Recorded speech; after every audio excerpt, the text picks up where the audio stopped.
Hi everybody, today we're going to start with our Friday sketch. This is number 11 and we're going to be using the Mojo Monday number 227. And I really like this one. I did some of my pre-cutting before we started. I have my A2 size card, the 5.5 by 4.25, and I'd already kind of figured out my pieces and how I was gonna want them to lay and their sizes. But basically the black piece that the two different papers are sitting on top of is gonna be 5 3/8 by 4 1/8, and then I just sized up the two different pattern papers to fit in between, in that particular rectangle. And what I did was, like, half of 5 is 250, so 2.5, and then because it's a little bit more than, not more, a little bit less than the half, then what I did is I just subtracted some and cut it so that I was making sure that they were at least going to overlap a little and it would look proportional.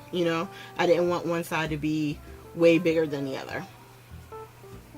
Now for my squares that I'm doing here, the smallest one is 2 by 2, and the bigger one, which I'm putting down right here, is actually, I want to say I did it 2.5 by 2.5.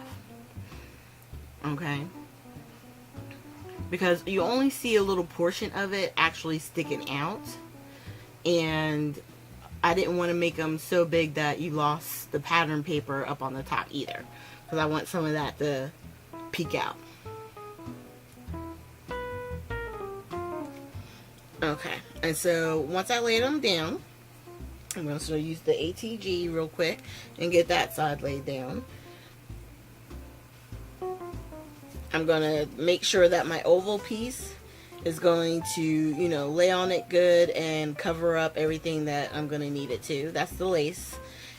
Now this lace is really cool because on the back side it's got the sticky. You've seen me use this once before, but I love it because you just tear the backing off and you lay it down and that's it. It's sticky already, and I don't even put tape on the back because it literally, it feels strong when I have it on my fingers.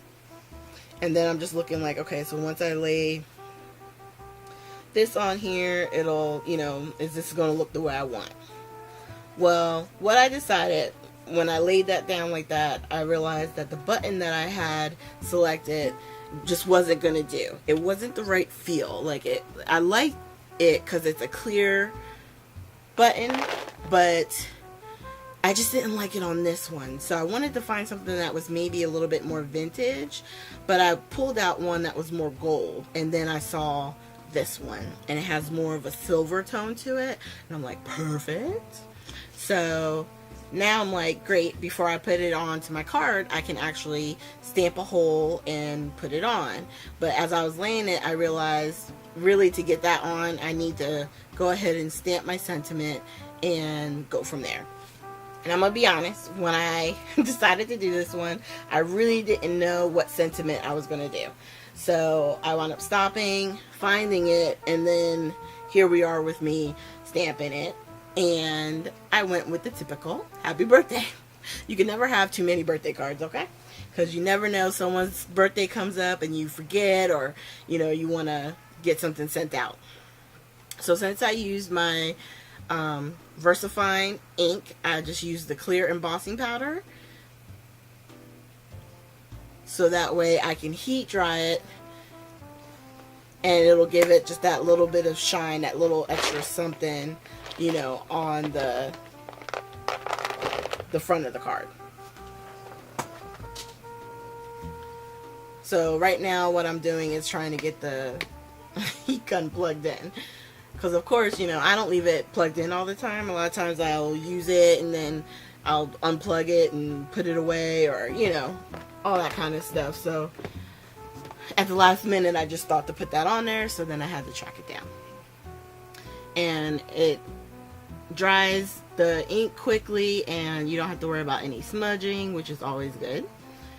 So once I had that done, I go ahead and put the tape on it, and I was initially going to just use my tape gun to attach it to the front of the card piece. So what I'm doing here is just, you know, trying to fill up the back of the card, the scallop piece, to stick it to the card. Well, you'll see here, when I go to lay it down, because of those two squares and everything else, it had a little bit of a thickness right in the center. So I was like, okay, so the best thing for me to do with this would be to use foam tape, because I could put it on the top and the bottom, so that way it would stick up the same amount as the center part of where the lace was sticking up, and then it would lay, you know, better. With it being oval, obviously I had to cut back some on the two strips that I put here, because otherwise you were going to see it peeking out. But once I had everything down, I decided to put it on, and I realized I put it too far over to the left, and I hadn't had it down long enough, so it came right up, which allowed me to fix a piece of the foam and then move it over. And then while we had the pad out, I always like, when it's a bigger brad, to do that kind of spin thing, because it opens up the hole a little bit easier to make it lay right. And then I decided, well, I had it right next to me, might as well go ahead and put it all on foam tape and just lift the whole thing up. And I'm just going to do one right down the center.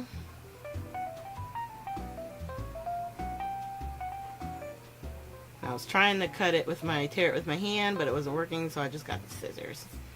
And then I'm just going to tear it off. And this card was super quick, super easy, and to be honest, I really love it. I am a big fan. For some reason, anything that's like black and white, or like this one paper had like a little hint of like a beigey pink to it, like it speaks to me. I love it. So make sure you guys hit the like and subscribe button, and please share, and I will be seeing you guys on our next videos. I'm working on some new stuff that I hope to do, maybe a video where I do multiple cards using the sketches, so just stay tuned and there's more to come. Thanks, you guys. Have a great weekend.